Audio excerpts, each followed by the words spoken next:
Guy de Maupassant, boule de suif. Pendant plusieurs jours de suite, des lambeaux d'armée en déroute avaient traversé la ville. Ce n'était point de la troupe, mais des hordes débandées.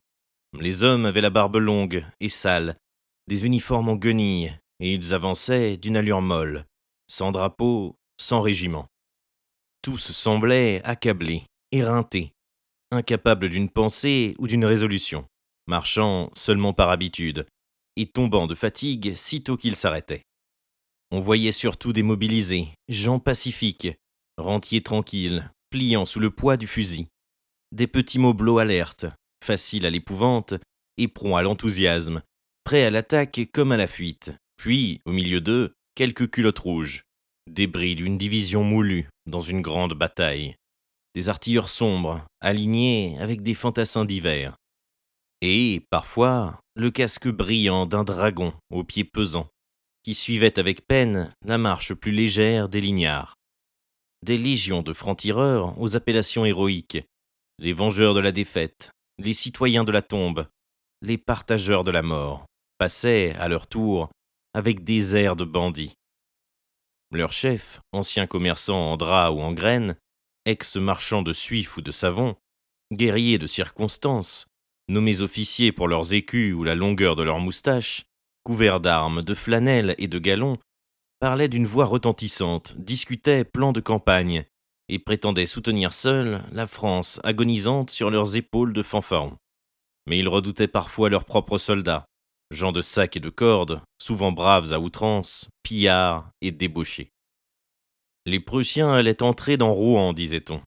La garde nationale qui, depuis 2 mois, faisait des reconnaissances très prudentes dans les bois voisins, fusillant parfois ses propres sentinelles, et se préparant au combat quand un petit lapin remuait sous des broussailles, était rentré dans ses foyers. Ses armes, ses uniformes, tout son attirail meurtrier, dont elle épouvantait naguère les bornes des routes nationales à 3 lieues à la ronde, avaient subitement disparu. Les derniers soldats français venaient enfin de traverser la Seine pour gagner Pont-Audemer, par Saint-Sever et Bourrachard. Et, marchant après tous, le général, désespéré, ne pouvant rien tenter avec ses loques disparates, et perdu lui-même dans la grande débâcle d'un peuple habitué à vaincre et désastreusement battu malgré sa bravoure légendaire, s'en allait à pied, entre 2 officiers d'ordonnance. Puis un calme profond, une attente épouvantée et silencieuse avait plané sur la cité. Beaucoup de bourgeois bedonnants, émasculés par le commerce, attendaient anxieusement les vainqueurs, tremblant qu'on ne considérât comme une arme leur broche à rôtir ou leur grand couteau de cuisine. La vie semblait arrêtée, les boutiques étaient closes, la rue muette. Quelquefois un habitant, intimidé par ce silence, filait rapidement le long des murs. L'angoisse de l'attente faisait désirer la venue de l'ennemi.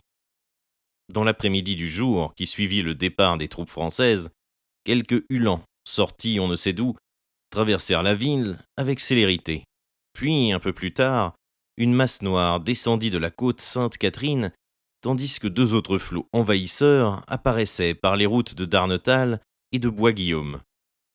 Les avant-gardes des 3 corps, juste au même moment, se joignirent sur la place de l'hôtel de ville, et, par toutes les rues voisines, l'armée allemande arrivait, déroulant ses bataillons qui faisaient sonner les pavés sous leurs pas durs et rythmés. Des commandements criés d'une voix inconnue et gutturale montaient le long des maisons qui semblaient mortes et désertes, tandis que, derrière les volets fermés, des yeux guettaient ces hommes victorieux, maîtres de la cité, des fortunes et des vies, de par le droit de guerre. Les habitants, dans leurs chambres assombries, avaient l'affolement que donnent les cataclysmes, les grands bouleversements meurtriers de la terre, contre lesquels toute sagesse et toute force sont inutiles. Car la même sensation reparaît chaque fois que l'ordre établi des choses est renversé, que la sécurité n'existe plus, que tout ce que protégeaient les lois des hommes ou celles de la nature se trouve à la merci d'une brutalité inconsciente et féroce. Le tremblement de terre écrasant sous les maisons croulantes un peuple entier, le fleuve débordé qui roule les paysans noyés avec les cadavres des bœufs et les poutres arrachées au toit, ou l'armée glorieuse massacrant ceux qui se défendent, emmenant les autres prisonniers, pillant au nom du sabre et remerciant un dieu au son du canon. sont autant de fléaux effrayants qui déconcertent toute croyance à la justice éternelle, toute confiance qu'on nous enseigne en la protection du ciel et en la raison de l'homme. Mais à chaque porte, des petits détachements frappaient, puis disparaissaient dans les maisons. C'était l'occupation après l'invasion. Le devoir commençait pour les vaincus de se montrer gracieux envers les vainqueurs. Au bout de quelque temps, une fois la première terreur disparue, un calme nouveau s'établit. Dans beaucoup de familles, l'officier prussien mangeait à table. Il était parfois bien élevé et, par politesse, plaignait la France, disait sa répugnance en prenant part à cette guerre. On lui était reconnaissant de ce sentiment, puis on pouvait, un jour ou l'autre, avoir besoin de sa protection. En le ménageant, on obtiendrait peut-être quelques hommes de moins à nourrir. Et pourquoi blesser quelqu'un dont on dépendait tout à fait? Agir ainsi serait moins de la bravoure que de la témérité. Et la témérité n'est plus un défaut des bourgeois de Rouen, comme au temps des défenses héroïques où s'illustra leur cité. On se disait, enfin, raison suprême, tirée de l'urbanité française, qu'il demeurait bien permis d'être poli dans son intérieur, pourvu qu'on ne se montrât pas familier, en public, avec le soldat étranger. Au dehors, on ne se connaissait plus, mais dans la maison, on causait volontiers, et l'Allemand demeurait plus longtemps, chaque soir, à se chauffer au foyer commun. La ville même reprenait peu à peu de son aspect ordinaire. Les Français ne sortaient guère encore, mais les soldats prussiens grouillaient dans les rues. Du reste, les officiers de hussards bleus, qui traînaient avec arrogance leurs grands outils de mort sur le pavé, ne semblaient pas avoir pour les simples citoyens énormément plus de mépris que les officiers de chasseurs qui, l'année d'avant, buvaient au même café. Il y avait cependant quelque chose dans l'air, quelque chose de subtil et d'inconnu, une atmosphère étrangère intolérable, comme une odeur répandue, l'odeur de l'invasion. Elle emplissait les demeures et les places publiques, changeait le goût des aliments, donnait l'impression d'être en voyage, très loin, chez des tribus barbares et dangereuses. Les vainqueurs exigeaient de l'argent, beaucoup d'argent.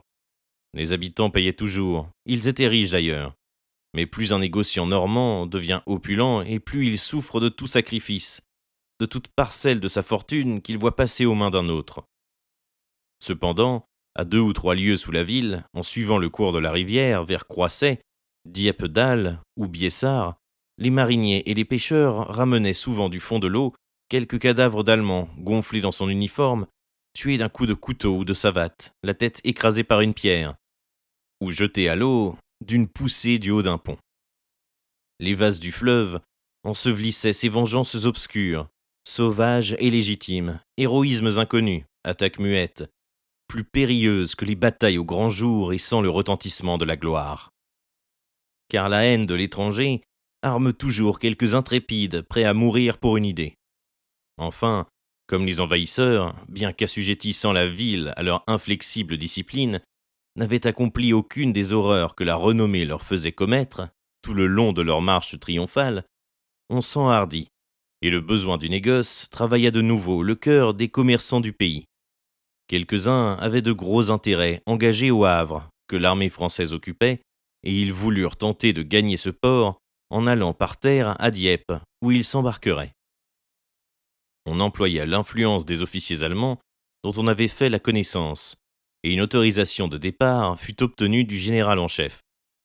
Donc, une grande diligence à 4 chevaux, ayant été retenue pour ce voyage, et 10 personnes s'étant fait inscrire chez le voiturier, on résolut de partir un mardi matin, avant le jour, pour éviter tout rassemblement. Depuis quelque temps déjà, la gelée avait durci la terre, et le lundi, vers 3 heures, de gros nuages noirs venant du nord apportèrent la neige qui tomba sans interruption pendant toute la soirée et toute la nuit. À 4h30 du matin, les voyageurs se réunirent dans la cour de l'hôtel de Normandie où l'on devait monter en voiture. Ils étaient encore pleins de sommeil et grelottaient de froid sous leurs couvertures. On se voyait mal dans l'obscurité, et l'entassement des lourds vêtements d'hiver faisait ressembler tous ces corps à des curés obèses, avec leurs longues soutanes. Mais 2 hommes se reconnurent. Un troisième les aborda, ils causèrent. « J'emmène ma femme, dit l'un. J'en fais autant, et moi aussi. » Le premier ajouta. « Nous ne reviendrons pas à Rouen, et si les Prussiens approchent du Havre, nous gagnerons l'Angleterre. » Tous avaient les mêmes projets, étant de complexion semblable. Cependant, on n'attelait pas la voiture. Une petite lanterne, que portait un valet d'écurie, sortaient de temps à autre d'une porte obscure pour disparaître immédiatement dans une autre. Des pieds de chevaux frappaient la terre, amortis par le fumier des litières, et une voix d'homme, parlant aux bêtes et jurant, s'entendait au fond du bâtiment. Un léger murmure de grelots annonça qu'on remuait les harnais. Ce murmure devint bientôt un frémissement clair et continu, rythmé par le mouvement de l'animal, s'arrêtant parfois, puis reprenant dans une brusque secousse qu'accompagnait le bruit mat d'un sabot ferré battant le sol. La porte subitement se ferma. Tout bruit cessa. Les bourgeois gelés s'étaient tus, ils demeuraient immobiles et roidis. Un rideau de flocons blancs, ininterrompu, miroitait sans cesse en descendant vers la terre. Il effaçait les formes, poudrait les choses d'une mousse de glace, et l'on n'entendait plus, dans le grand silence de la ville calme et ensevelie sous l'hiver, que ce froissement vague, innommable et flottant, de la neige qui tombe, plutôt sensation que bruit, entremêlement d'atomes légers qui semblaient emplir l'espace, couvrir le monde. L'homme reparut, avec sa lanterne, tirant au bout d'une corde un cheval triste qui ne venait pas volontiers. Il le plaça contre le timon, attacha les traits, tourna longtemps autour pour assurer les harnais, car il ne pouvait se servir que d'une main, l'autre portant sa lumière. Comme il allait chercher la seconde bête, il remarqua tous ces voyageurs immobiles, déjà blancs de neige, et leur dit « Pourquoi ne montez-vous pas dans la voiture? Vous serez à l'abri au moins. » Ils n'y avaient pas songé, sans doute, et ils se précipitèrent. Les trois hommes installèrent leurs femmes dans le fond, montèrent ensuite, puis les autres formes indécises et voilées prirent à leur tour les dernières places sans échanger une parole.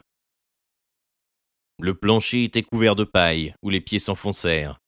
Les dames du fond, ayant apporté des petites chaufferettes en cuivre, avec un charbon chimique, allumèrent ces appareils, et, pendant quelque temps, à voix basse, elles en énumérèrent les avantages, se répétant des choses qu'elles savaient déjà depuis longtemps.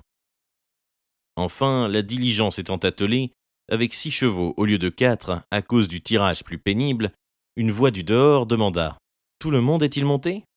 Une voix du dedans répondit « Oui ». On partit. La voiture avançait lentement, lentement, à tout petits pas. Les roues s'enfonçaient dans la neige. Le coffre entier geignait avec des craquements sourds. Les bêtes glissaient, soufflaient, fumaient. Et le fouet gigantesque du cocher claquait sans repos, voltigeait de tous les côtés, se nouant et se déroulant comme un serpent mince, et cinglant brusquement quelques croupes rebondies qui se tendaient alors sous un effort plus violent. Mais le jour imperceptiblement grandissait. Ces flocons légers qu'un voyageur, rouennais pur sang, avait comparés à une pluie de coton ne tombaient plus. Une lueur sale filtrait à travers de gros nuages obscurs et lourds qui rendaient plus éclatante la blancheur de la campagne où apparaissait tantôt une ligne de grands arbres vêtus de givre, tantôt une chaumière avec un capuchon de neige.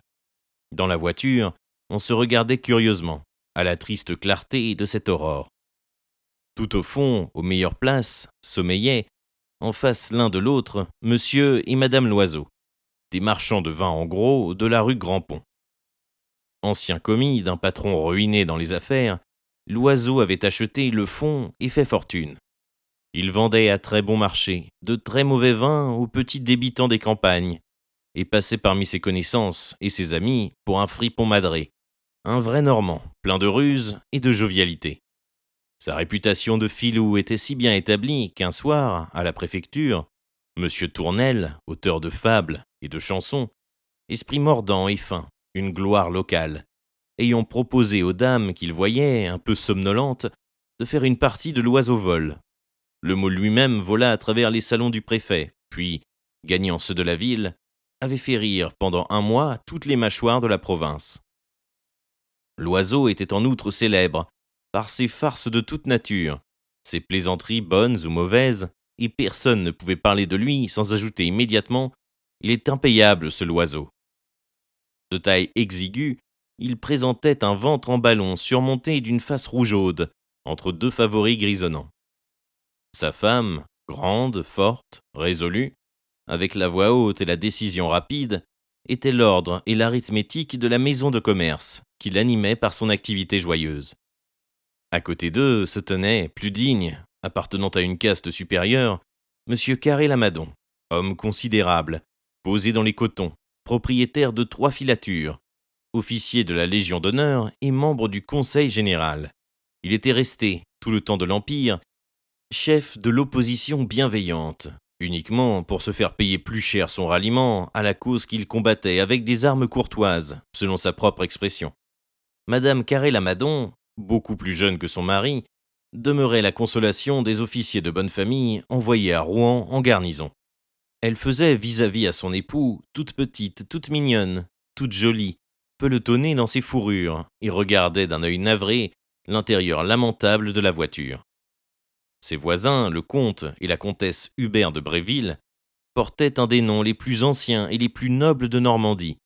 Le comte, vieux gentilhomme de grande tournure, s'efforçait d'accentuer, par les artifices de sa toilette, sa ressemblance naturelle avec le roi Henri IV, qui, suivant une légende glorieuse pour la famille, avait rendu grosse une dame de Bréville, dont le mari, pour ce fait, était devenu comte et gouverneur de province.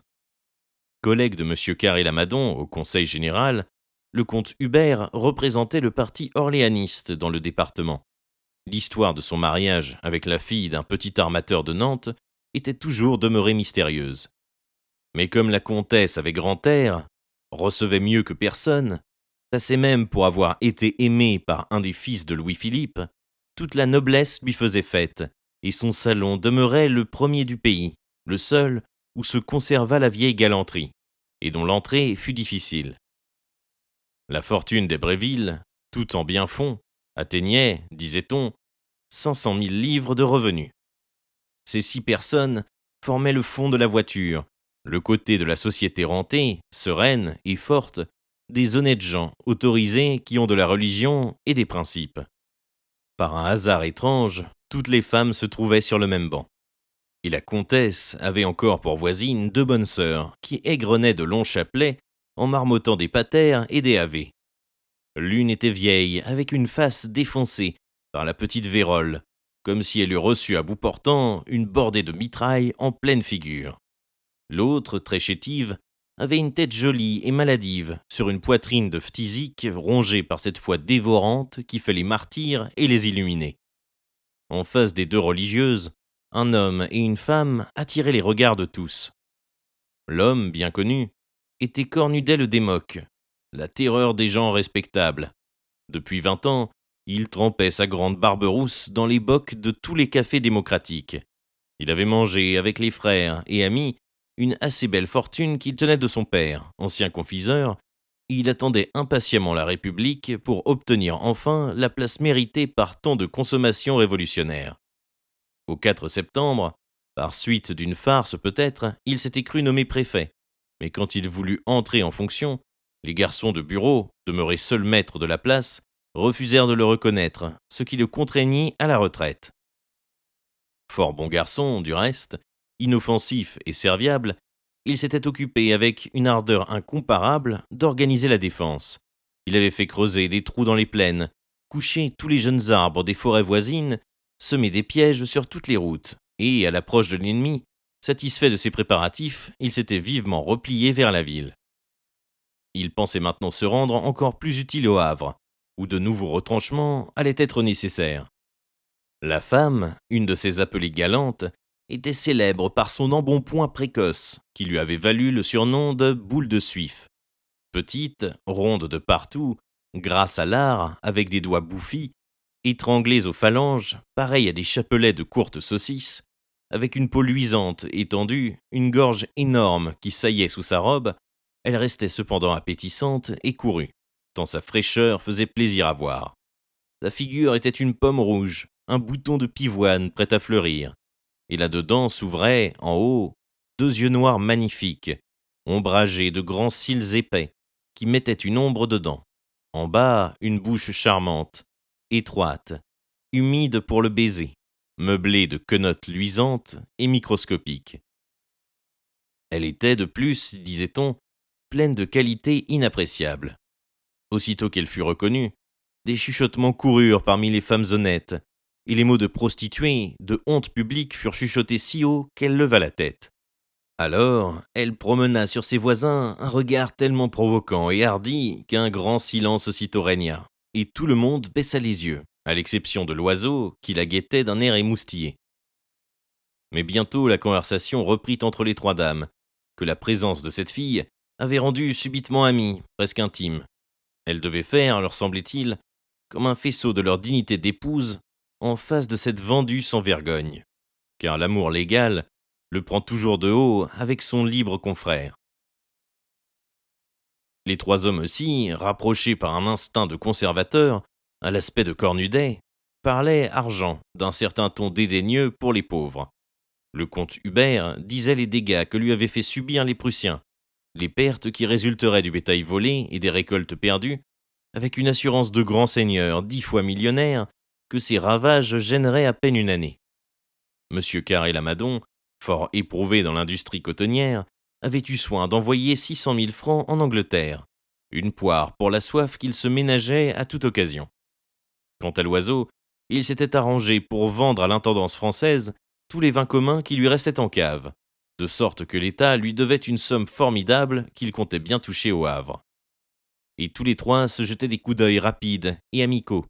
Bien que de conditions différentes, ils se sentaient frères par l'argent, de la grande franc-maçonnerie de ceux qui possèdent, qui font sonner de l'or en mettant la main dans la poche de leur culotte.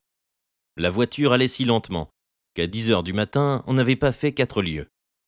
Les hommes descendirent 3 fois pour monter des côtes à pied. On commençait à s'inquiéter car on devait déjeuner à Tôtes, et l'on désespérait maintenant d'y parvenir avant la nuit. Chacun guettait pour apercevoir un cabaret sur la route, quand la diligence sombra dans un amoncellement de neige et il fallut 2 heures pour la dégager. L'appétit grandissait, troublait les esprits, et aucune gargote, aucun marchand de vin ne se montrait, l'approche des Prussiens et le passage des troupes françaises affamées ayant effrayé toutes les industries. Les messieurs coururent aux provisions, dans les fermes au bord du chemin, mais ils n'y trouvèrent pas même de pain, car le paysan, défiant, cachait ses réserves dans la crainte d'être pillé par les soldats qui, n'ayant rien à se mettre sous la dent, prenaient par force ce qu'ils découvraient. Vers 1 heure de l'après-midi, l'oiseau annonça que décidément il se sentait un rude creux dans l'estomac. Tout le monde souffrait comme lui depuis longtemps, et le violent besoin de manger, augmentant toujours, avait tué les conversations. De temps en temps, quelqu'un bâillait. Un autre presque aussitôt l'imitait, et chacun, à tour de rôle, suivant son caractère, son savoir-vivre et sa position sociale, ouvrait la bouche avec fracas ou modestement en portant vite sa main devant le trou béant d'où sortait une vapeur. Boule de Suif, à plusieurs reprises, se pencha comme si elle cherchait quelque chose sous ses jupons. Elle hésitait une seconde, regardait ses voisins, puis se redressait tranquillement. Les figures étaient pâles et crispées. L'oiseau affirma qu'il payerait 1000 francs à Jean Bonneau. Sa femme fit un geste comme pour protester, puis elle se calma. Elle souffrait toujours en entendant parler d'argent gaspillé, et ne comprenait même pas les plaisanteries sur ce sujet. Le fait est que si je ne me sens pas bien, dit le comte, comment n'ai-je pas songé à apporter des provisions? Chacun se faisait le même reproche. Cependant, Cornudet avait une gourde pleine de rhum. Il en offrit, on refusa froidement. L'oiseau seul en accepta 2 gouttes. Et, lorsqu'il rendit la gourde, il remercia. C'est bon tout de même, ça réchauffe, et ça trompe l'appétit. L'alcool le mit en belle humeur, et il proposa de faire comme sur le petit navire de la chanson, de manger le plus gras des voyageurs. Cette allusion indirecte à Boule de Suif choqua les gens bien élevés. On ne répondit pas. Cornudet seul eut un sourire. Les 2 bonnes sœurs avaient cessé de marmotter leur rosaire. Et, les mains enfoncées dans leurs grandes manches, elles se tenaient immobiles, baissant obstinément les yeux, offrant sans doute au ciel la souffrance qu'il leur envoyait. Enfin, à 3 heures, comme on se trouvait au milieu d'une plaine interminable, sans un seul village en vue, Boule de Suif, se baissant vivement, retira de sous la banquette un large panier couvert d'une serviette blanche. Elle en sortit d'abord une petite assiette de faïence, une fine timbale en argent, puis une vaste terrine dans laquelle 2 poulets entiers, tout découpés, avaient confit sous leur gelée. Et l'on apercevait encore dans le panier d'autres bonnes choses enveloppées, des pâtés, des fruits, des friandises, les provisions préparées pour un voyage de 3 jours. afin de ne point toucher à la cuisine des auberges. 4 goulots de bouteilles passaient entre les paquets de nourriture. Elle prit une aile de poulet et, délicatement, se mit à la manger avec un de ces petits pains qu'on appelle régence en Normandie. Tous les regards étaient tendus vers elle. Puis l'odeur se répandit, élargissant les narines, faisant venir aux bouches une salive abondante avec une contraction douloureuse de la mâchoire sous les oreilles. Le mépris des dames pour cette fille devenait féroce, comme une envie de la tuer ou de la jeter en bas de la voiture dans la neige. Elle, sa timbale, son panier et ses provisions. Mais l'oiseau dévorait des yeux la terrine de poulet. Il dit « À la bonne heure, madame a eu plus de précautions que nous. Il y a des personnes qui savent toujours penser à tout. » Elle leva la tête vers lui. « Si vous en désirez, monsieur, c'est dur de jeûner depuis le matin. » Il salua. « Ma foi, franchement, je ne refuse pas, je n'en peux plus. À la guerre comme à la guerre, n'est-ce pas, madame ?» Et jetant un regard circulaire, il ajouta. « Dans des moments comme celui-ci, on est bien aise de trouver des gens qui vous obligent. » Il avait un journal qu'il étendit pour ne point tacher son pantalon. Et sur la pointe d'un couteau toujours logé dans sa poche, il enleva une cuisse toute vernie de gelée, la dépeça des dents, puis la mâcha, avec une satisfaction si évidente qu'il y eut dans la voiture un grand soupir de détresse. Mais Boule de Suif, d'une voix humble et douce, proposa aux bonnes sœurs de partager sa collation. Elles acceptèrent toutes les deux instantanément, et, sans lever les yeux, se mirent à manger très vite, après avoir balbutié des remerciements. Cornudet ne refusa pas non plus les offres de sa voisine, et l'on forma avec les religieuses une sorte de table, en développant des journaux sur les genoux. Les bouches s'ouvraient et se fermaient sans cesse, avalaient, mastiquaient, engloutissaient férocement. L'oiseau, dans son coin, travaillait dur, et, à voix basse, il engageait sa femme à l'imiter. Elle résista longtemps, puis, après une crispation qui lui parcourut les entrailles, elle céda. Alors, son mari, arrondissant sa phrase, demanda à leur charmante compagne si elle lui permettait d'offrir un petit morceau à madame Loiseau. Elle dit « Mais oui, certainement, monsieur », avec un sourire aimable, et tendit la terrine. Un embarras se produisit lorsqu'on eut débouché la première bouteille de Bordeaux. Il n'y avait qu'une timbale, on se la passa après l'avoir essuyée. Cornudet seul, par galanterie sans doute, posa ses lèvres à la place humide encore des lèvres de sa voisine. Alors, entouré de gens qui mangeaient, suffoqués par les émanations des nourritures, le comte et la comtesse de Bréville, ainsi que monsieur et madame Carré-Lamadon, souffrirent ce supplice odieux qui a gardé le nom de Tantale. Tout d'un coup, la jeune femme du manufacturier poussa un soupir qui fit retourner les têtes. Elle était aussi blanche que la neige du dehors. Ses yeux se refermèrent, son front tomba. Elle avait perdu connaissance. Son mari, affolé, implorait le secours de tout le monde. Chacun perdait l'esprit, quand la plus âgée des bonnes sœurs, soutenant la tête du malade, glissa entre ses lèvres la timbale de Boule de Suif et lui fit avaler quelques gouttes de vin. La jolie dame remua, ouvrit les yeux, sourit et déclara d'une voix mourante qu'elle se sentait fort bien maintenant. Mais afin que cela ne se renouvelât plus, la religieuse la contraignit à boire un plein verre de Bordeaux, et elle ajouta « C'est la faim, pas autre chose ». Alors, Boule de Suif, rougissante et embarrassée, balbutia en regardant les 4 voyageurs restés à jeun. Mon Dieu, si j'osais offrir à ces messieurs et à ces dames. Elle se tut, craignant un outrage. L'oiseau prit la parole. Eh, parbleu, dans de cas pareils, tout le monde est frère et doit céder. Allons, mesdames, pas de cérémonie, acceptez, que diable. Savons-nous si nous trouverons seulement une maison où passer la nuit? Du train où nous allons, nous ne serons pas à Toth avant demain midi. On hésitait, personne n'osant assumer la responsabilité du oui. Mais le comte trancha la question. Il se tourna vers la grosse fille intimidée, et, prenant son air de gentilhomme, il lui dit « Nous acceptons avec reconnaissance, madame. » Le premier pas seul coûtait. Une fois le Rubicon passé, on s'en donna carrément. Le panier fut vidé. Il contenait encore un pâté de foie gras, un pâté de mauviette, un morceau de langue fumée, des poires de crassane, un pavé de Pont-l'Évêque, des petits fours et une tasse pleine de cornichons et d'oignons au vinaigre. Boule de Suif, comme toutes les femmes, adorant les crudités. On ne pouvait manger les provisions de cette fille sans lui parler. Donc on causa, avec réserve d'abord, puis, comme elle se tenait fort bien, on s'abandonna davantage. Madame de Bréville et Carré-Lamadon, qui avaient un grand savoir-vivre, se firent gracieuses avec délicatesse. La comtesse surtout montra cette condescendance aimable des très nobles dames qu'aucun contact ne peut salir, et fut charmante. Mais la forte Madame Loiseau, qui avait une âme de gendarme, resta revêche, parlant peu et mangeant beaucoup. On s'entretint de la guerre, naturellement. On raconta des faits horribles des Prussiens, des traits de bravoure des Français. Et tous ces gens qui fuyaient rendirent hommage au courage des autres. Les histoires personnelles recommencèrent bientôt, et Boule de Suif raconta, avec une émotion vraie, avec cette chaleur de parole qu'ont parfois les filles pour exprimer leurs emportements naturels, comment elle avait quitté Rouen. J'ai cru d'abord que je pourrais rester, dit-elle. J'avais ma maison pleine de provisions, et j'aimais mieux nourrir quelques soldats que m'expatrier je ne sais où. Mais quand je les ai vus, ces Prussiens, ce fut plus fort que moi.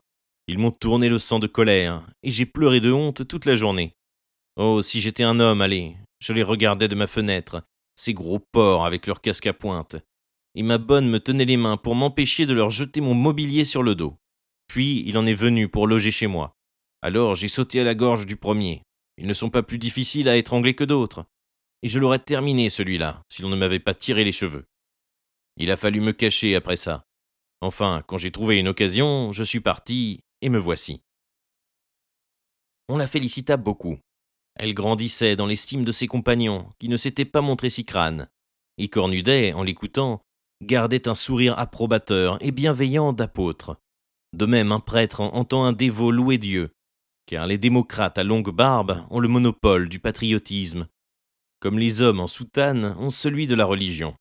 Il parla à son tour d'un ton doctrinaire, avec l'emphase apprise dans les proclamations qu'on collait chaque jour au mur, et il finit par un morceau d'éloquence où il étriait magistralement cette crapule de badinguet. Mais Boule de Suif, aussitôt, se fâcha, car elle était bonapartiste. Elle devenait plus rouge qu'une guigne, et, bégayant d'indignation, « J'aurais bien voulu vous voir à sa place, vous autres. Ça aurait été du propre. Ah oui, c'est vous qui l'avez trahi, cet homme. On n'aurait plus qu'à quitter la France s'il en était gouverné par des polissons comme vous. » Cornudet, impassible, gardait un sourire dédaigneux et supérieur. Mais on sentait que les gros mots allaient arriver, quand le comte s'interposa et calma, non sans peine, la fille exaspérée, en proclamant avec autorité que toutes les opinions sincères étaient respectables. Cependant, la comtesse et la manufacturière, qui avaient dans l'âme la haine irraisonnée des gens, comme il faut pour la République, et cette instinctive tendresse que nourrissent toutes les femmes pour les gouvernements à panache et despotiques, se sentaient, malgré elles, attirées vers cette prostituée pleine de dignité, dont les sentiments ressemblaient si fort aux leurs. Le panier était vide. À 10, on l'avait tari sans peine, en regrettant qu'il ne fût pas plus grand. La conversation continua quelque temps, un peu refroidie néanmoins depuis qu'on avait fini de manger. La nuit tombait. L'obscurité peu à peu devint profonde, et le froid, plus sensible pendant les digestions, faisait frissonner Boule de Suif, malgré sa graisse. Alors Madame de Bréville lui proposa sa chaufferette dont le charbon, depuis le matin, avait été plusieurs fois renouvelé, et l'autre accepta tout de suite, car elle se sentait les pieds gelés. Madame Carré-Lamadon et Loiseau donnèrent les leurs aux religieuses. Le cocher avait allumé ses lanternes. Elles éclairaient d'une lueur vive un nuage de buée au-dessus de la croupe en sueur des timoniers, et, des deux côtés de la route, la neige qui semblait se dérouler sous le reflet mobile des lumières. On ne distinguait plus rien dans la voiture, mais tout à coup un mouvement se fit, entre Boule de Suif et Cornudet, et l'oiseau, dont l'œil fouillait l'ombre, crut voir l'homme à grande barbe s'écarter vivement, comme s'il eût reçu quelque bon coup lancé sans bruit. Des petits points de feu parurent en avant sur la route. C'était Tot. On avait marché 11 heures, ce qui, avec les 2 heures de repos laissées en 4 fois aux chevaux pour manger l'avoine et souffler, faisait 14. On entra dans le bourg, et devant l'hôtel du commerce, on s'arrêta. La portière s'ouvrit. Un bruit bien connu fit tressaillir tous les voyageurs. C'étaient les heurts d'un fourreau de sabre sur le sol. Aussitôt, la voix d'un Allemand cria quelque chose. Bien que la diligence fût immobile, personne ne descendait, comme si l'on se fût attendu à être massacré à la sortie. Alors le conducteur apparut, tenant à la main une de ces lanternes qui éclaira subitement jusqu'au fond de la voiture les deux rangs de têtes effarées, dont les bouches étaient ouvertes, et les yeux écarquillés de surprise et d'épouvante. À côté du cocher se tenait, en pleine lumière, un officier allemand, un grand jeune homme excessivement mince et blond, serré dans son uniforme comme une fille en son corset, et portant sur le côté sa casquette plate et cirée qui le faisait ressembler au chasseur d'un hôtel anglais.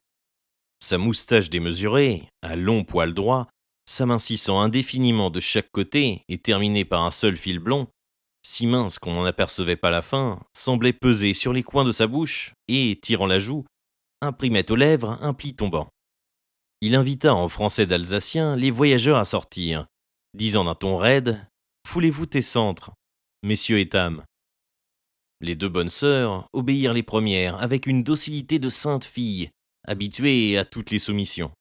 Le comte et la comtesse parurent ensuite, suivis du manufacturier et de sa femme, puis de l'oiseau, poussant devant lui sa grande moitié. Celui-ci, en mettant pied à terre, dit à l'officier « Bonjour, monsieur », par un sentiment de prudence bien plus que par politesse. L'autre, insolent, comme les gens tout-puissants, le regarda sans répondre. Boule de Suif et Cornudet, bien que près de la portière, descendirent les derniers, graves et hautains devant l'ennemi. La grosse fille tâchait de se dominer et d'être calme. Le démoc tourmentait d'une main tragique et un peu tremblante sa longue barbe roussâtre. Il voulait garder de la dignité, comprenant qu'en ces rencontres-là, chacun représente un peu son pays, et pareillement révoltée par la souplesse de leurs compagnons, elle tâchait de se montrer plus fière que ses voisines, les femmes honnêtes, tandis que lui, sentant bien qu'il devait l'exemple, continuait en toute son attitude sa mission de résistance commencée au défoncement des routes. On entra dans la vaste cuisine de l'auberge, et l'Allemand, s'étant fait présenter l'autorisation de départ, signée par le général en chef, et où étaient mentionnés les noms, le signalement et la profession de chaque voyageur, examina longuement tout ce monde, comparant les personnes aux renseignements écrits. Puis il dit brusquement « C'est bien », et il disparut. Alors on respira. On avait faim encore. Le souper fut commandé. Une demi-heure était nécessaire pour l'apprêter. Et, pendant que deux servantes avaient l'air de s'en occuper, on alla visiter les chambres. Elles se trouvaient toutes dans un long couloir, que terminait une porte vitrée marquée d'un numéro parlant. Enfin, on allait se mettre à table, quand le patron de l'auberge parut lui-même. C'était un ancien marchand de chevaux, un gros homme asthmatique qui avait toujours des sifflements, des enrouements, des chants de glaire dans le larynx. Son père lui avait transmis le nom de Folle-Envie. Il demanda « Mademoiselle Élisabeth Rousset ». Boule de Suif tressaillit, se retourna « C'est moi ». « Mademoiselle, l'officier prussien veut vous parler immédiatement. »« À moi ?»« Oui, si vous êtes bien mademoiselle Élisabeth Rousset. » Elle se troubla, réfléchit une seconde, puis déclara carrément « C'est possible, mais je n'irai pas. » Un mouvement se fit autour d'elle. Chacun discutait, cherchait la cause de cet ordre. Le comte s'approcha. « Vous avez tort, madame, car votre refus peut amener des difficultés considérables, non seulement pour vous, mais même pour tous vos compagnons. Il ne faut jamais résister aux gens qui sont les plus forts.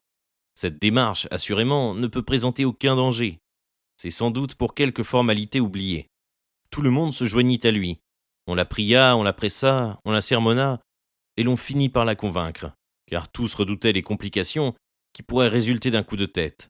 Elle dit enfin « C'est pour vous que je le fais, bien sûr. » La comtesse lui prit la main. « Et nous vous remercions. » Elle sortit. On l'attendait pour se mettre à table. Chacun se désolait de n'avoir pas été demandé à la place de cette fille violente et irascible, et préparait mentalement des platitudes pour le cas où on l'appellerait à son tour.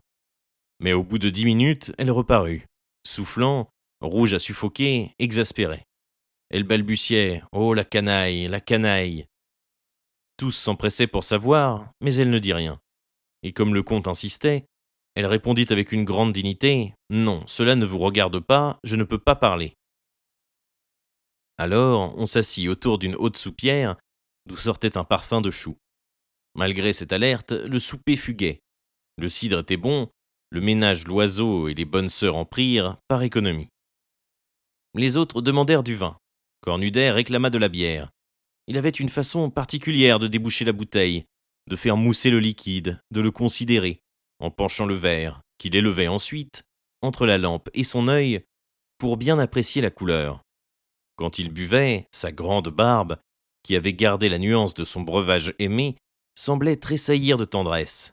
Ses yeux louchaient pour ne point perdre de vue sa chope, et il avait l'air de remplir l'unique fonction pour laquelle il était né. On eût dit qu'il établissait en son esprit un rapprochement, et comme une affinité entre les deux grandes passions qui occupaient toute sa vie, le pale ale et la révolution. Et assurément, il ne pouvait déguster l'un sans songer à l'autre. Monsieur et madame Follenvie dînaient tout au bout de la table. L'homme, râlant comme une locomotive crevée, avait trop de tirage dans la poitrine pour pouvoir parler en mangeant. Mais la femme ne se taisait jamais. Elle raconta toutes ses impressions à l'arrivée des Prussiens, ce qu'ils faisaient, ce qu'ils disaient, les exécrant d'abord, parce qu'il lui coûtait de l'argent, et ensuite parce qu'elle avait 2 fils à l'armée.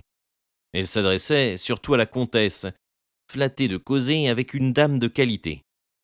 Puis elle baissait la voix, pour dire des choses délicates, et son mari, de temps en temps, l'interrompait. « Tu ferais mieux de te taire, madame Follenvie. » Mais elle n'en tenait aucun compte, et continuait. « Oui, madame, ces gens-là, ça ne fait que manger des pommes de terre et du cochon, et puis du cochon et des pommes de terre. Et il ne faut pas croire qu'ils sont propres, oh non, ils ordurent partout, sauf le respect que je vous dois. Et si vous les voyez faire l'exercice pendant des heures et des jours, ils sont là tous dans un champ, ils marchent en avant et marchent en arrière, et tournent par ici, et tournent par là. S'ils cultivaient la terre au moins, ou s'ils travaillaient aux routes dans leur pays, mais non, madame, ces militaires, ça n'est profitable à personne. Faut-il que le pauvre peuple les nourrisse pour n'apprendre rien qu'à massacrer? Je ne suis qu'une vieille femme sans éducation, c'est vrai, mais en les voyant qui s'esquintent le tempérament à piétiner du matin au soir, je me dis, quand il y a des gens qui font tant de découvertes pour être utiles, faut-il que d'autres se donnent tant de mal pour être nuisibles, vraiment? N'est-ce pas une abomination de tuer des gens, qu'ils soient prussiens, ou bien anglais, ou bien polonais, ou bien français? Si l'on se revenge sur quelqu'un qui vous a fait du tort, c'est mal, puisqu'on vous condamne. Mais quand on extermine nos garçons comme du gibier avec des fusils, c'est donc bien, puisqu'on donne des décorations à celui qui en détruit le plus. Non, voyez-vous, je ne comprendrai jamais ça. Cornudet éleva la voix. La guerre est une barbarie quand on attaque un voisin paisible. C'est un devoir sacré quand on défend la patrie. La vieille femme baissa la tête. Oui, quand on se défend, c'est autre chose. Mais si l'on ne devrait pas plutôt tuer tous les rois qui font ça pour leur plaisir? L'œil de Cornudet s'enflamma. Bravo, citoyenne, dit-il. Monsieur Carré Lamadon réfléchissait profondément. Bien qu'il fût fanatique des illustres capitaines, le bon sens de cette paysanne le faisait songer à l'opulence qu'apporterait, dans un pays, tant de bras inoccupés et par conséquent ruineux, tant de forces qu'on entretient improductives, si on les employait aux grands travaux industriels qu'il faudra des siècles pour achever. Mais l'oiseau, quittant sa place, alla causer tout bas avec l'aubergiste. Le gros homme riait, toussait, crachait. Son énorme ventre sautillait de joie aux plaisanteries de son voisin. Et il lui acheta 6 feuillettes de Bordeaux pour le printemps quand les Prussiens seraient partis. Le souper à peine achevé, comme on était brisé de fatigue, on se coucha. Cependant, l'oiseau, qui avait observé les choses, fit mettre au lit son épouse, puis colla tantôt son oreille et tantôt son œil au trou de la serrure, pour tâcher de découvrir ce qu'il appelait les mystères du corridor. Au bout d'une heure environ, il entendit un frôlement, regarda bien vite, et aperçut Boule de Suif, qui paraissait plus replète encore, sous un peignoir de cachemire bleu brodé de dentelle blanche. Elle tenait un bougeoir à la main, et se dirigeait vers le gros numéro tout au fond du couloir. Mais une porte, à côté, s'entr'ouvrit, et quand elle revint au bout de quelques minutes, Cornudet, en bretelles, la suivait. Ils parlaient bas, puis ils s'arrêtèrent. Boule de Suif semblait défendre l'entrée de sa chambre avec énergie. L'oiseau, malheureusement, n'entendait pas les paroles, mais à la fin, comme ils élevaient la voix, il put en saisir quelques-unes. Cornudet insistait avec vivacité, il disait « Voyons, vous êtes bête, qu'est-ce que ça vous fait ?» Elle avait l'air indignée et répondit « Non, mon cher, il y a des moments où ces choses-là ne se font pas. Et puis, ici, ce serait une honte. » Il ne comprenait point, sans doute, et demanda pourquoi. Alors elle s'emporta, élevant encore le ton. Pourquoi? Vous ne comprenez pas pourquoi? Quand il y a des Prussiens dans la maison, dans la chambre à côté, peut-être. Il se tut. Cette pudeur patriotique de catin qui ne se laissait point caresser près de l'ennemi dut réveiller en son cœur sa dignité défaillante. car après l'avoir seulement embrassé, il regagna sa porte à pas de loup. L'oiseau, très allumé, quitta la serrure, battit un entrechat dans sa chambre, mit son madras, souleva le drap sous lequel gisait la dure carcasse de sa compagne, qu'il éveilla d'un baiser en murmurant « M'aimes-tu, chérie ?» Alors toute la maison devint silencieuse. Mais bientôt s'éleva quelque part, dans une direction indéterminée, qui pouvait être la cave aussi bien que le grenier, un ronflement puissant, monotone, régulier, un bruit sourd et prolongé, avec des tremblements de chaudière sous pression. Monsieur Follenvie dormait.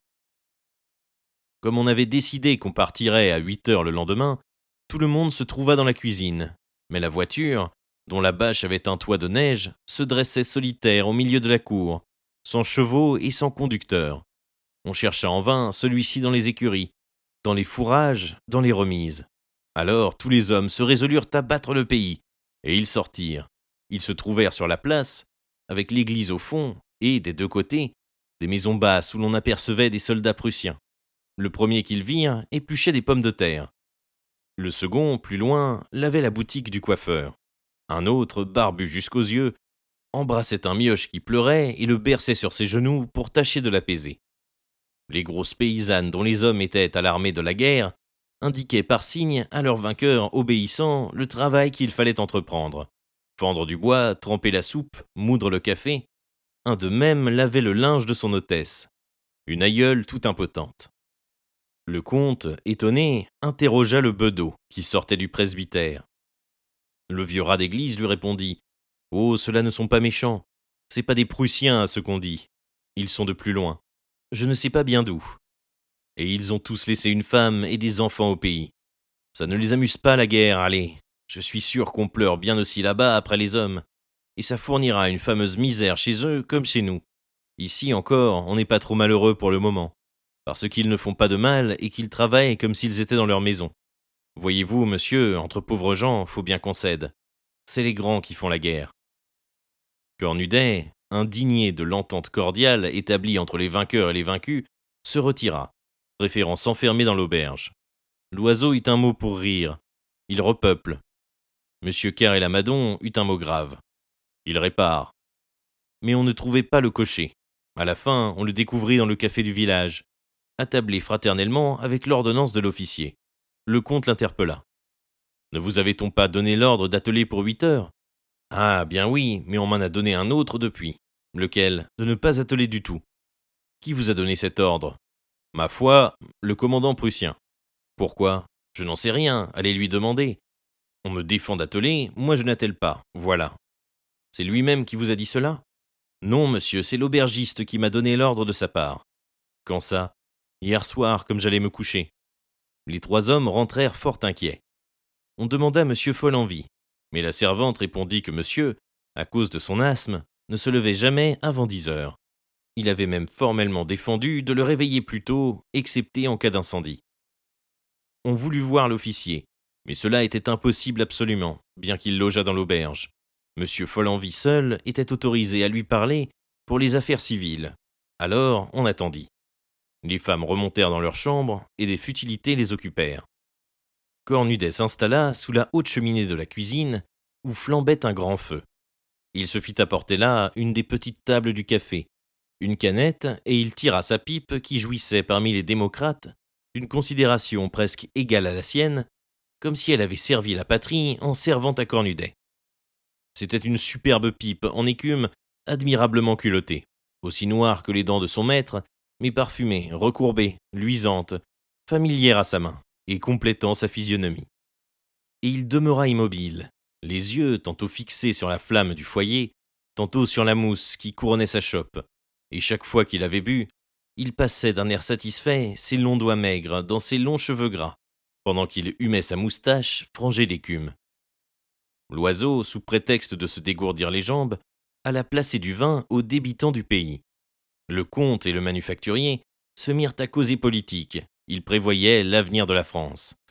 L'un croyait au d'Orléans, l'autre à un sauveur inconnu, un héros qui se révélerait quand tout serait désespéré. Un du Guesclin, une Jeanne d'Arc peut-être, ou un autre Napoléon Ier. Ah, si le prince impérial n'était pas si jeune. Cornudet, les écoutant, souriait en homme qui sait le mot des destinées. Sa pipe embaumait la cuisine. Comme 10 heures sonnaient, M. Follenvie parut. On l'interrogea bien vite, mais il ne put que répéter 2 ou 3 fois, sans une variante, ces paroles. L'officier m'a dit comme ça, Monsieur Follenvie, vous défendrez qu'on attelle demain la voiture de ces voyageurs. Je ne veux pas qu'ils partent sans mon ordre. Vous entendez, ça suffit. Alors, on voulut voir l'officier. Le comte lui envoya sa carte où Monsieur Carré-Lamadon ajouta son nom et tous ses titres. Le Prussien fit répondre qu'il admettrait ces 2 hommes à lui parler quand il aurait déjeuné, c'est-à-dire vers 1 heure. Les dames reparurent, et l'on mangea quelque peu, malgré l'inquiétude. Boule de Suif semblait malade et prodigieusement troublé. On achevait le café quand l'ordonnance vint chercher ces messieurs. Loiseau se joignit aux 2 premiers. Mais comme on essayait d'entraîner Cornudet pour donner plus de solennité à leur démarche, il déclara fièrement qu'il n'entendait n'avoir jamais aucun rapport avec les Allemands. Et il se remit dans sa cheminée, demandant une autre canette. Les 3 hommes montèrent et furent introduits dans la plus belle chambre de l'auberge, où l'officier les reçut, étendu dans un fauteuil, les pieds sur la cheminée, fumant une longue pipe de porcelaine et enveloppé par une robe de chambre flamboyante, dérobé sans doute dans la demeure abandonnée de quelques bourgeois de mauvais goût. Il ne se leva pas, ne les salua pas, ne les regarda pas. Il présentait un magnifique échantillon de la goujaterie naturelle aux militaires victorieux. Au bout de quelques instants, il dit enfin « Qu'est-ce que vous foulez ?»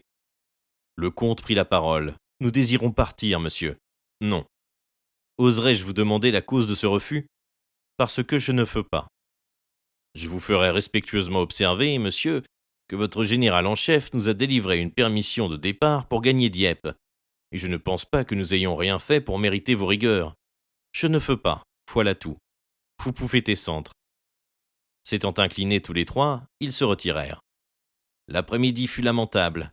On ne comprenait rien à ce caprice d'Allemand, et les idées les plus singulières troublaient les têtes. Tout le monde se tenait dans la cuisine, et l'on discutait sans fin, imaginant des choses invraisemblables. On voulait peut-être les garder comme otages, mais dans quel but ? Ou les emmener prisonniers ?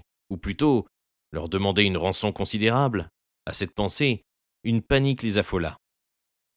Les plus riches étaient les plus épouvantés, se voyant déjà contraints pour racheter leur vie de verser des sacs pleins d'or entre les mains de ce soldat insolent.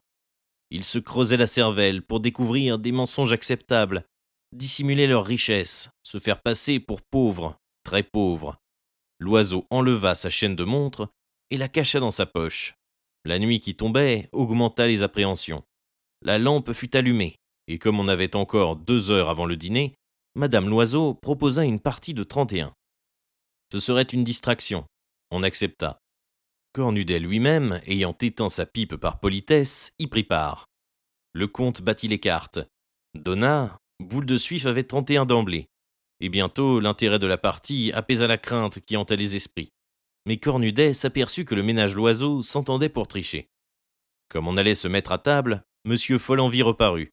Et de sa voix graillonnante, il prononça « L'officier prussien fait demander à mademoiselle Élisabeth Rousset si elle n'a pas encore changé d'avis. » Boule de Suif resta debout, toute pâle. Puis, devenant subitement cramoisie, elle eut un tel étouffement de colère qu'elle ne pouvait plus parler. Enfin, elle éclata. « Vous lui direz à cette crapule, à ce saligaud, à cette charogne de Prussien, que jamais je ne voudrais.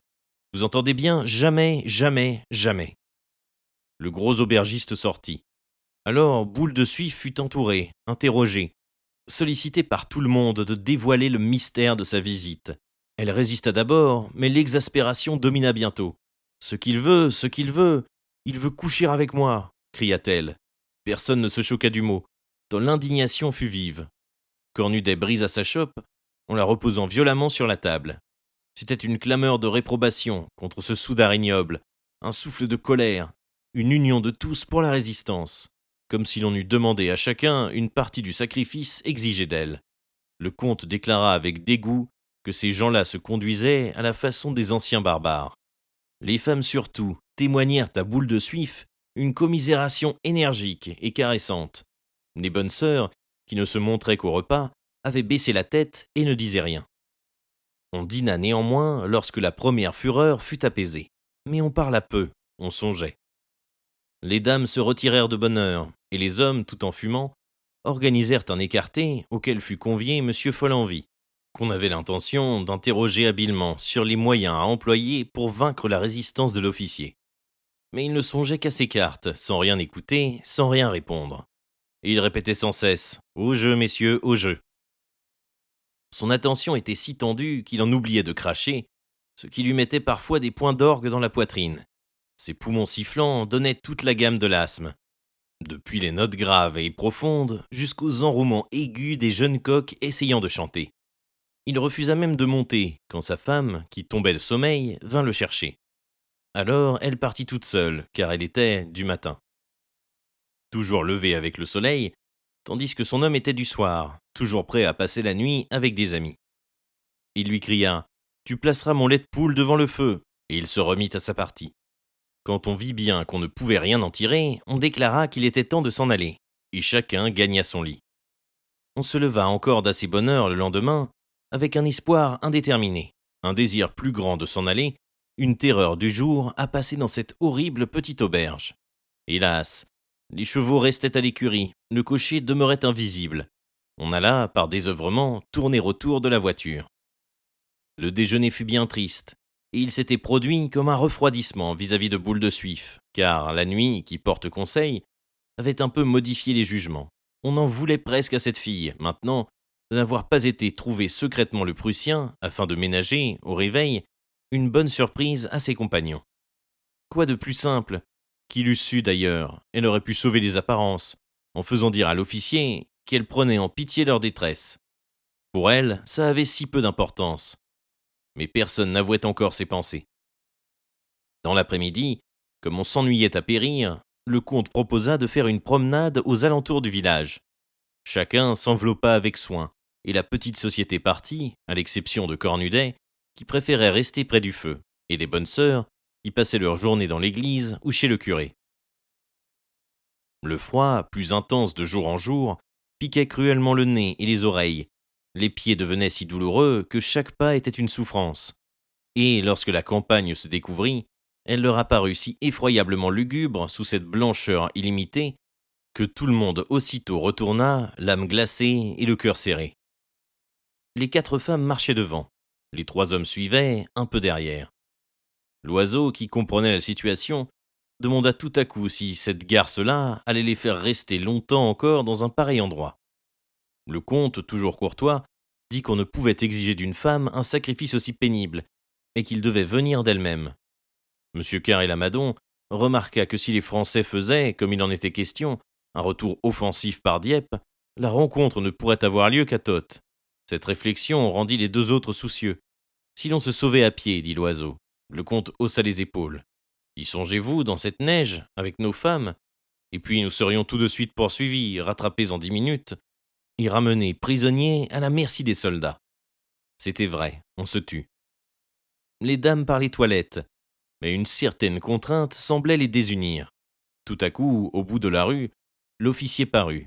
Sur la neige qui fermait l'horizon, il profilait sa grande taille de guêpe en uniforme et marchait, les genoux écartés, de ce mouvement particulier aux militaires, qui s'efforcent de ne point maculer leurs bottes soigneusement cirées.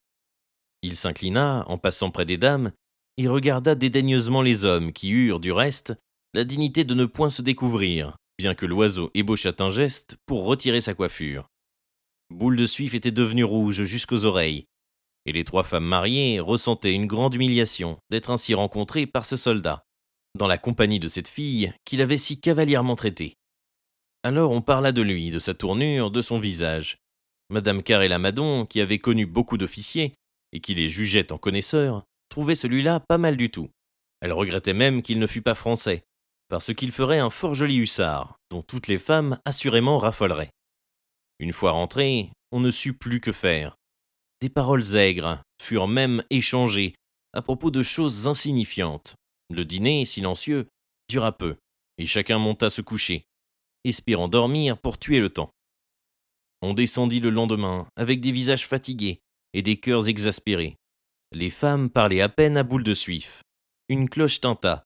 C'était pour un baptême. La grosse fille avait un enfant élevé chez des paysans d'Yvetot. Elle ne le voyait pas une fois l'an, et n'y songeait jamais. Mais la pensée de celui qu'on allait baptiser lui jeta au cœur une tendresse subite et violente pour le sien, et elle voulut absolument assister à la cérémonie. Aussitôt qu'elle fut partie, tout le monde se regarda, puis on rapprocha les chaises, car on sentait bien qu'à la fin, il fallait décider quelque chose. L'oiseau eut une inspiration. Il était d'avis de proposer à l'officier de garder Boule de Suif toute seule et de laisser partir les autres. Monsieur Follenvie se chargea encore de la commission, mais il redescendit presque aussitôt. L'Allemand, qui connaissait la nature humaine, l'avait mis à la porte. Il prétendait retenir tout le monde tant que son désir ne serait pas satisfait. Alors le tempérament populacier de Madame Loiseau éclata. Nous n'allons pourtant pas mourir de vieillesse ici, puisque c'est son métier à cette gueuse de faire ça avec tous les hommes. Je trouve qu'elle n'a pas le droit de refuser l'un plutôt que l'autre. Je vous demande un peu. Ça a pris tout ce qu'elle a trouvé dans Rouen, même des cochers. Oui, madame, le cocher de la préfecture, je le sais bien, moi, il achète son vin à la maison. Et aujourd'hui qu'il s'agit de nous tirer d'embarras, elle fait la mijaurée, cette morveuse. Moi, je trouve qu'il se conduit très bien, cet officier. Il est peut-être privé depuis longtemps, et nous étions là trois, qu'il aurait sans doute préféré. Mais non, il se contente de celle à tout le monde. Il respecte les femmes mariées. Songez donc, il est le maître. Il n'avait qu'à dire « je veux », et il pouvait nous prendre de force avec ses soldats. Les deux femmes eurent un petit frisson. Les yeux de la jolie Madame Carré-Lamadon brillaient, et elle était un peu pâle, comme si elle se sentait déjà prise de force par l'officier. Les hommes, qui discutaient à part, se rapprochèrent. L'oiseau, furibond, voulait livrer cette misérable, pieds et poings liés, à l'ennemi. Mais le comte, issu de 3 générations d'ambassadeurs, et doué d'un physique de diplomate, était partisan de l'habileté. Il faudrait la décider, dit-il. Alors, on conspira.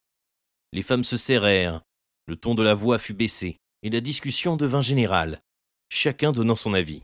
C'était fort convenable du reste. Ces dames surtout trouvaient des délicatesses de tournure, des subtilités d'expression charmantes, pour dire les choses les plus scabreuses. Un étranger n'aurait rien compris, tant les précautions du langage étaient observées. Mais la légère tranche de pudeur dont est bardée toute femme du monde, ne recouvrant que la surface, elle s'épanouissait dans cette aventure polissonne, s'amusait follement au fond, se sentant dans leur élément, tripotant de l'amour avec la sensualité d'un cuisinier gourmand, qui prépare le souper d'un autre. La gaieté revenait d'elle-même, tant l'histoire leur semblait drôle à la fin. Le comte trouva des plaisanteries un peu risquées, mais si bien dites qu'elles faisaient sourire. À son tour, l'oiseau lâcha quelques grivoiseries plus raides, dont on ne se blessa point. Et la pensée, brutalement exprimée par sa femme, dominait tous les esprits. Puisque c'est son métier à cette fille, pourquoi refuserait-elle celui-là plutôt qu'un autre? La gentille Madame Carré-Lamadon semblait même penser qu'à sa place, elle refuserait celui-là moins qu'un autre. On prépara longuement le blocus, comme pour une forteresse investie. Chacun convint du rôle qu'il jouerait, des arguments dont il s'appuierait, des manœuvres qu'il devrait exécuter. On régla le plan des attaques, les ruses à employer et les surprises de l'assaut, pour forcer cette citadelle vivante à recevoir l'ennemi dans la place.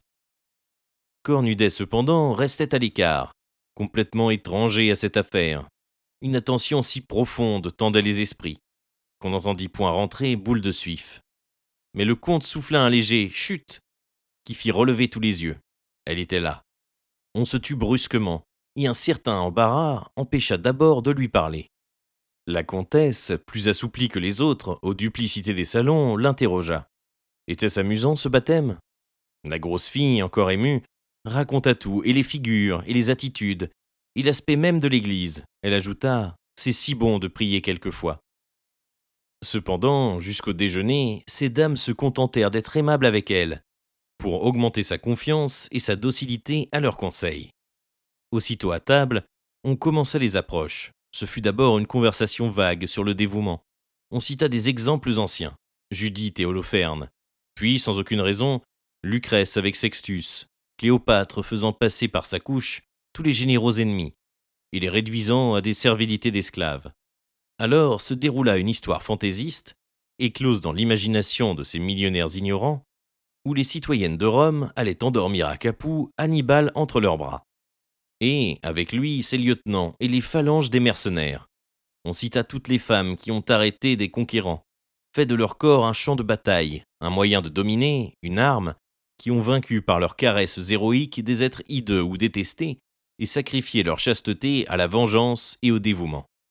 On parla même, en termes voilés, de cette Anglaise de grande famille, qui s'était laissé inoculer une horrible et contagieuse maladie pour la transmettre à Bonaparte, sauvé miraculeusement par une faiblesse subite à l'heure du rendez-vous fatal. Et tout cela s'était raconté d'une façon convenable et modérée, où parfois éclatait un enthousiasme voulu propre à exciter l'émulation.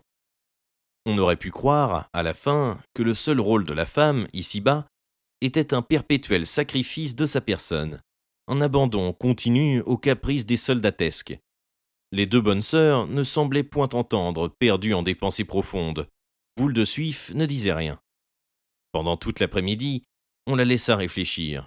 Mais au lieu de l'appeler madame, comme on avait fait jusque-là, on lui disait simplement mademoiselle, sans que personne sût bien pourquoi.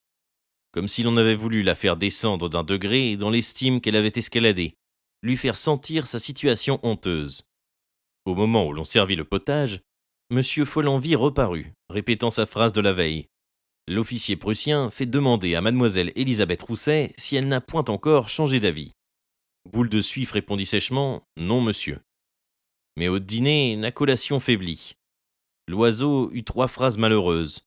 Chacun se battait les flancs pour découvrir des exemples nouveaux, et ne trouvait rien quand la comtesse, sans préméditation peut-être, éprouvant un vague besoin de rendre hommage à la religion, interrogea la plus âgée des bonnes sœurs sur les grands faits de la vie des saints. Or, beaucoup avaient commis des actes qui seraient des crimes à nos yeux. Mais l'Église absout sans peine ces forfaits quand ils sont accomplis pour la gloire de Dieu, ou pour le bien du prochain. C'était un argument puissant. La comtesse en profita. Alors, soit par une de ces ententes tacites, de ces complaisances voilées, où excelle quiconque porte un habit ecclésiastique, soit simplement par l'effet d'une inintelligence heureuse, d'une secourable bêtise, la vieille religieuse apporta à la conspiration un formidable appui. On la croyait timide, elle se montra hardie, verbeuse, violente.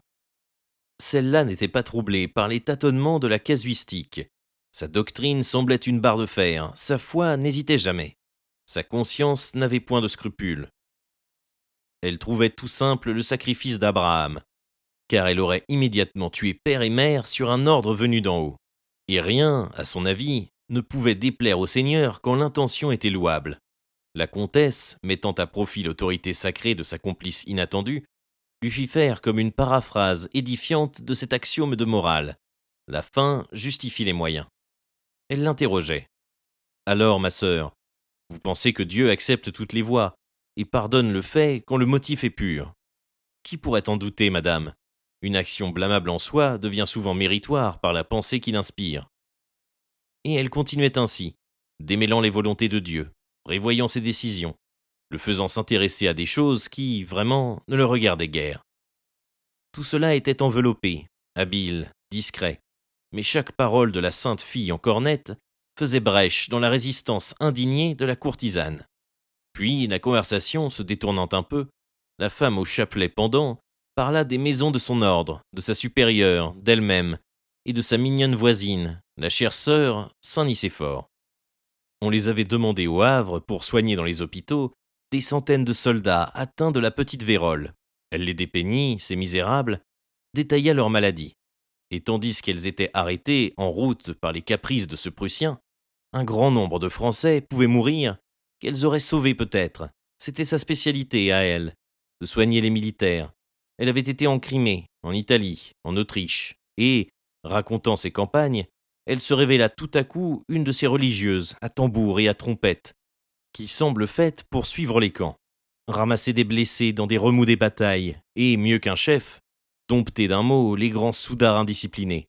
Une vraie bonne sœur rentemplant, dont la figure ravagée, crevée de trous sans nombre, paraissait une image des dévastations de la guerre. Personne ne dit rien après elle, tant les faits semblaient excellents. Aussitôt le repas terminé, on remonta bien vite dans les chambres, pour ne redescendre, le lendemain, qu'assez tard dans la matinée. Le déjeuner fut tranquille. On donnait à la graine semée la veille le temps de germer et de pousser ses fruits. La comtesse proposa de faire une promenade dans l'après-midi.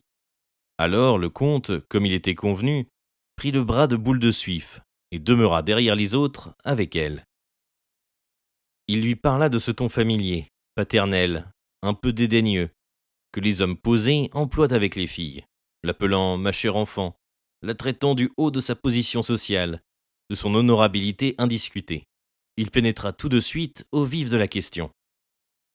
Donc, vous préférez nous laisser ici, exposer comme vous-même à toutes les violences qui suivraient un échec des troupes prussiennes, plutôt que de consentir à une de ces complaisances que vous avez eues si souvent en votre vie. Boule de Suif ne répondit rien. Il la prit par la douceur, par le raisonnement, par les sentiments. Il sut rester monsieur le comte, tout en se montrant galant quand il le fallut, complimenteur, aimable enfin. Il exalta le service qu'elle leur rendrait, parla de leur reconnaissance, puis, soudain, la tutoyant gaiement. Et tu sais, ma chère, il pourrait se vanter d'avoir goûté d'une jolie fille comme il n'en trouvera pas beaucoup dans son pays. Boule de Suif ne répondit pas et rejoignit la société. Aussitôt rentrée, elle monta chez elle et ne reparut plus. L'inquiétude était extrême. Qu'allait-elle faire? Si elle résistait, quel embarras! L'heure du dîner sonna. On l'attendit en vain. Monsieur Follenvie, entrant alors, annonça que mademoiselle Rousset se sentait indisposée et qu'on pouvait se mettre à table. Tout le monde dressa l'oreille. Le comte s'approcha de l'aubergiste et tout bas, ça y est? Oui. Par convenance, il ne dit rien à ses compagnons, mais il leur fit seulement un léger signe de la tête.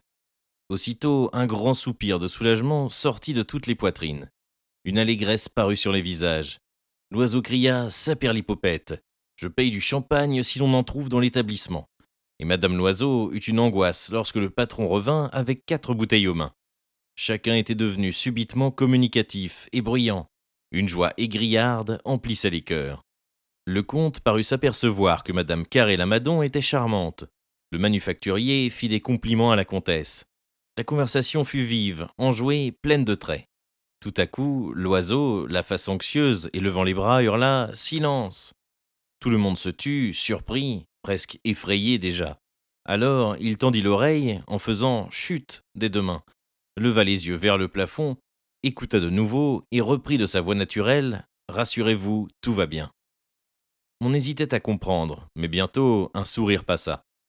Au bout d'un quart d'heure, il recommença la même farce, la renouvela souvent dans la soirée, et il faisait semblant d'interpeller quelqu'un à l'étage au-dessus en lui donnant des conseils à double sens, puisés dans son esprit de commis voyageur. Par moments, il prenait un air triste pour soupirer, pauvre fille, ou bien il murmurait entre ses dents d'un air rageur, gueux de Prussien va. Quelquefois, au moment où l'on n'y songeait plus, il poussait, d'une voix vibrante, plusieurs assez, assez, et ajoutait, comme se parlant à lui-même, pourvu que nous la revoyions, qu'il ne l'en fasse pas mourir, le misérable. Bien que ces plaisanteries fussent d'un goût déplorable, elles amusaient et ne blessaient personne, car l'indignation dépend des milieux comme le reste, et l'atmosphère qui s'était peu à peu créée autour d'eux était chargée de pensées grivoises. Au dessert, les femmes elles-mêmes firent des allusions spirituelles et discrètes. Les regards luisaient, on avait bu beaucoup. Le comte, qui conservait, même en ses écarts, sa grande apparence de gravité, trouva une comparaison fort goûtée sur la fin des hivernages au pôle et la joie des naufragés qui voient s'ouvrir une route vers le sud. L'oiseau, lancé, se leva. Un verre de champagne à la main. Je bois à notre délivrance. Tout le monde fut debout, on l'acclamait. Les 2 bonnes sœurs, elles-mêmes, sollicitées par ces dames, consentirent à tremper leurs lèvres dans ce vin mousseux dont elles n'avaient jamais goûté. Elles déclarèrent que cela ressemblait à la limonade gazeuse, mais que c'était plus fin cependant. L'oiseau résuma la situation. C'est malheureux de ne pas avoir de piano, parce qu'on pourrait pincer un quadrille. Cornudet n'eût pas dit un mot, pas fait un geste. Il paraissait même plongé dans des pensées très graves, et tirait, parfois, d'un geste furieux, sa grande barbe. Il semblait vouloir allonger encore. Enfin, vers minuit, comme on allait se séparer, l'oiseau, qui titubait, lui tapa soudain sur le ventre, et lui dit en bredouillant « Vous n'êtes pas farce, vous, ce soir. Vous ne dites rien, citoyen ?» Mais Cornudet releva brusquement la tête, et parcourant la société d'un regard luisant et terrible, « Je vous dis à tous que vous venez de faire une infamie. » Il se leva, gagna la porte, répéta encore une fois « Une infamie !» et disparut. Cela jeta un froid d'abord. L'oiseau, interloqué, restait bête. Mais il reprit son aplomb, puis, tout à coup, se tordit en répétant « Ils sont trop verts, mon vieux, ils sont trop verts !» Comme on ne comprenait pas, il raconta les mystères du corridor. Alors, il y eut une reprise de gaieté formidable. Ces dames s'amusaient comme des folles. Le comte et monsieur Carré-Lamadon pleuraient à force de rire. Ils ne pouvaient croire. Comment, vous êtes sûr? Il voulait. Je vous dis que je l'ai vue. Et elle a refusé, parce que le Prussien était dans la chambre à côté. Pas possible. Je vous le jure. Le comte étouffait. L'industriel se comprimait le ventre à deux mains. L'oiseau continuait. Et, vous comprenez, ce soir, il ne la trouve pas drôle, mais pas du tout. Et tous les trois repartaient, malades, essoufflés. On se sépara là-dessus. Mais madame Loiseau, qui était de la nature des orties, fit remarquer à son mari, au moment où il se couchait, que cette chipie de petite Carré-Lamadon avait ri jaune toute la soirée. Tu sais, les femmes, quand ça en tient pour l'uniforme, qu'il soit français ou bien prussien, ça leur est, ma foi, bien égal, si ce n'est pas une pitié, Seigneur Dieu. Et toute la nuit, dans l'obscurité du corridor, coururent comme des gémissements des bruits légers, à peine sensibles, pareils à des souffles, des effleurements de pieds nus, d'imperceptibles craquements. Et l'on ne dormit que très tard, assurément, car des filets de lumière glissèrent longtemps sous les portes. Le champagne a de ces effets-là, il trouble, dit-on, le sommeil. Le lendemain, un clair soleil d'hiver rendait la neige éblouissante. La diligence, attelée enfin, attendait devant la porte, tandis qu'une armée de pigeons blancs, rengorgés dans leurs plumes épaisses, avec un œil rose, taché, au milieu d'un point noir, se promenaient gravement entre les jambes des 6 chevaux, et cherchaient leur vie dans le crottin fumant qu'ils éparpillaient. Le clocher, enveloppé dans sa peau de mouton, grillait une pipe sur le siège, et tous les voyageurs radieux faisaient rapidement empaqueter des provisions pour le reste du voyage. On n'attendait plus que Boule de Suif. Elle parut. Elle semblait un peu troublée, honteuse, et elle s'avança timidement vers ses compagnons qui, tous, d'un même mouvement, se détournèrent comme s'ils ne l'avaient pas aperçue. Le comte prit avec dignité le bras de sa femme et l'éloigna de ce contact impur. La grosse fille s'arrêta, stupéfaite. Alors, ramassant tout son courage, elle aborda la femme du manufacturier d'un Bonjour madame, humblement murmuré. L'autre fit de la tête seule un petit salut impertinent, qu'elle accompagna d'un regard de vertu outragé. Tout le monde semblait affairé, et l'on se tenait loin d'elle comme si elle eût apporté une infection dans ses jupes. Puis on se précipita vers la voiture, où elle arriva seule, la dernière, et reprit en silence la place qu'elle avait occupée pendant la première partie de la route. On ne semblait pas la voir, ne pas la connaître, mais madame Loiseau, la considérant de loin avec indignation, dit à mi-voix à son mari « Heureusement que je ne suis pas à côté d'elle. » La lourde voiture s'ébranla et le voyage commença. On ne parla point d'abord. Boule de Suif n'osait pas lever les yeux. Elle se sentait en même temps indignée contre tous ses voisins et humiliée d'avoir cédé, souillée par les baisers de ce Prussien entre les bras duquel on l'avait hypocritement jeté. Mais la comtesse, se tournant vers madame Carré-Lamadon, rompit bientôt ce pénible silence. « Vous connaissez, je crois, madame Détrelle ? Oui, c'est une de mes amies. Quelle charmante femme. Ravissante, une vraie nature d'élite, fort instruite d'ailleurs, et artiste jusqu'au bout des doigts. Elle chante à ravir et dessine dans la perfection. » Le manufacturier causait avec le comte, et au milieu du fracas des vitres, un mot parfois jaillissait. Coupon, échéance, prime, à terme. L'oiseau qui avait chippé le vieux jeu de cartes de l'auberge, engraissé par 5 ans de frottement sur les tables mal essuyées, attaqua un bésigue avec sa femme. Les bonnes sœurs prirent à leur ceinture le long rosaire qui pendait, firent ensemble le signe de la croix, et tout à coup leurs lèvres se mirent à remuer vivement, se hâtant de plus en plus, précipitant un vague murmure comme une course d'orémus. Et de temps en temps, elles baisaient une médaille, se signaient de nouveau, puis recommençaient leur marmottement rapide et continu. Cornudet songeait, immobile. Au bout de 3 heures de route, l'oiseau ramassa ses cartes. « Il fait faim, dit-il. » Alors, sa femme atteignit un paquet ficelé d'où elle fit sortir un morceau de veau froid. Elle le découpa proprement, par tranches minces et fermes, et tous deux se mirent à manger. « Si nous en faisions autant, dit la comtesse. » On y consentit, et elle déballa les provisions préparées pour les 2 ménages.